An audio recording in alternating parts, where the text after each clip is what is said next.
So this is the first background video in our new topic, modern nations, the United States. And first we're just going to look at a few key events in American history prior to the 20th century. So in 1492, as the rhyme goes, Columbus sailed the ocean blue and discovered America. And we know discovered is the wrong term because obviously there was indigenous people already living there.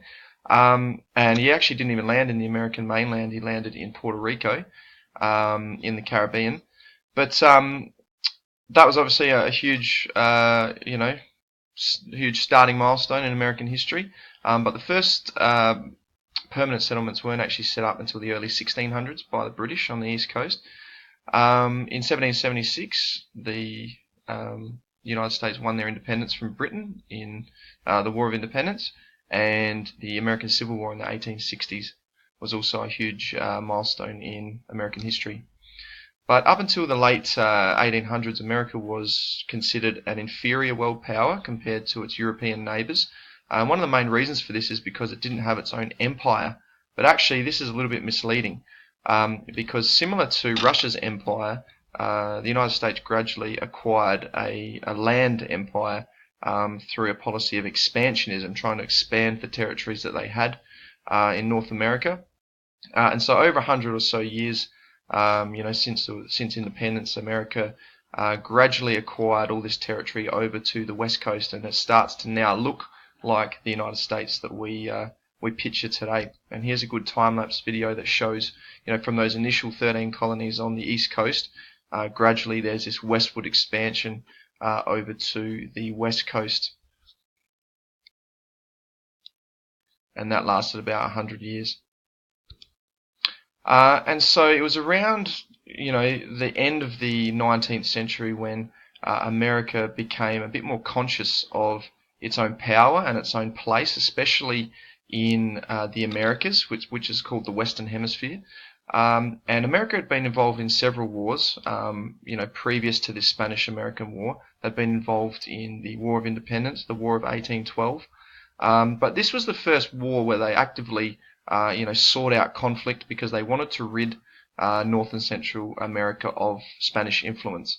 So after 4 months of fighting, this is 1898, the United States acquired the islands of Guam, the Philippines, Puerto Rico, and they established a naval base in Cuba, Guantanamo Bay, which is later became infamous for where America housed their terror suspects.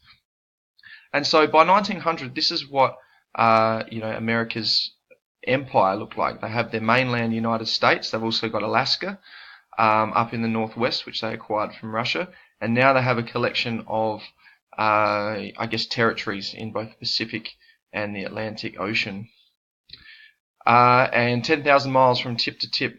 So saying that America did not have an empire is actually, incorrect. It didn't have the same prestige and the same reach, perhaps, as some of the European powerhouses.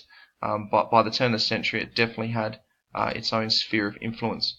And this became known as the Western Hemisphere, which is basically North and South America.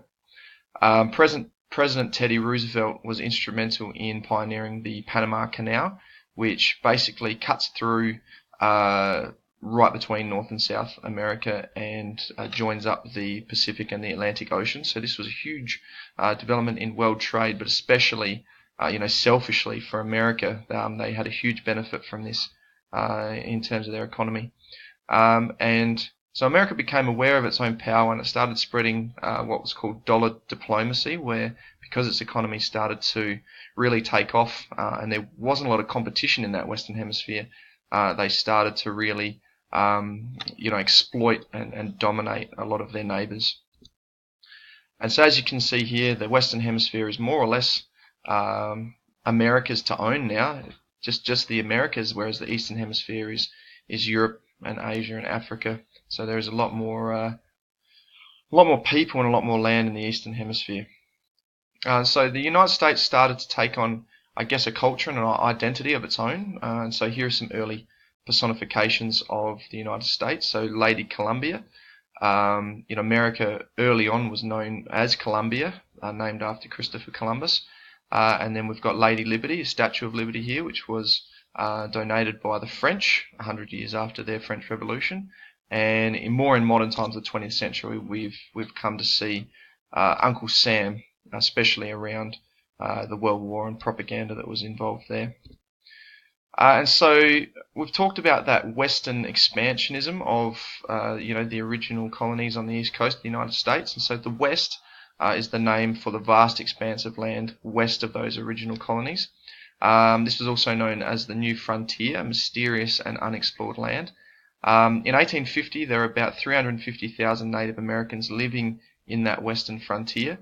And similar to, a lot of nations, a familiar story where they were overrun very quickly without a lot of consideration for their traditions and their culture. They were referred to as Indians until the 1960s, and now we call them Native Americans or Indigenous Americans, but they prefer to be identified by their unique tribal names such as the Cherokee or the Sioux. And here are some depictions, probably Hollywood depictions to be honest, of some traditional American Indians. As settlers migrated westward, Native Americans were forced into reservations, which over time have become increasingly smaller and neglected. These groups also had several violent clashes with European settlers, while also struggling with the introduction of alcohol and new diseases, which again is a familiar story around the world. Slavery is another infamous chapter in US history. Most African Americans can trace their lineage back to the transatlantic slave trade of the 18th century. Slavery was officially abolished in 1863 by President Abraham Lincoln during the Civil War, but unfortunately that wasn't an overnight solution, and life for African Americans actually got a lot worse before it got better.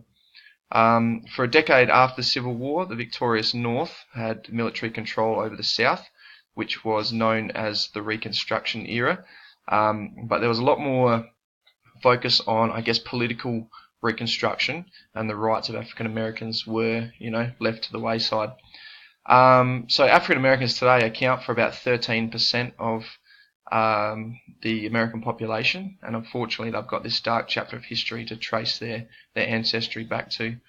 But after the Civil War and after the official abolition of slavery, there was still ongoing racist attitudes and traditions, especially in the South, which meant unfortunately life did not change dramatically for the freed slaves.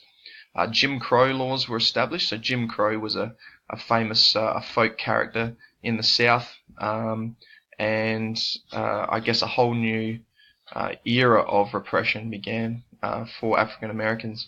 The terms Negro and coloured people were common in the American vocabulary, which later changed to black and eventually African Americans. So here's the character Jim Crow, and as you can see here, these Jim Crow laws in the South, encouraged segregation, and as you can see, this goes all the way up until the 1930s, which is more than 7 decades after the American Civil War. Following on from this, the Ku Klux Klan, another of those infamous groups associated with terrorizing African Americans. They were a white supremacist organization which speaks for itself. The supremacy of white people, and this emerged originally during the Reconstruction era. They used terror tactics to intimidate African Americans to prevent them from participating and being integrated into normal life, especially things like voting and being represented. The group emerged again in the 1920s, particularly in the South and the Midwest, and at its peak had about 5 million members, which is pretty staggering when you consider it's 4% of the American population.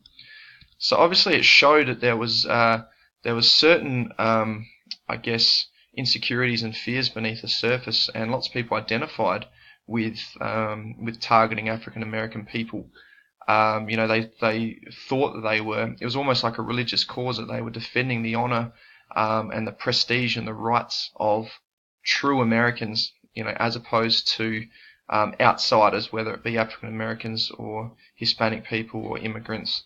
And so they thought this was their duty to protect the sovereignty and the purity of their relatively new American society.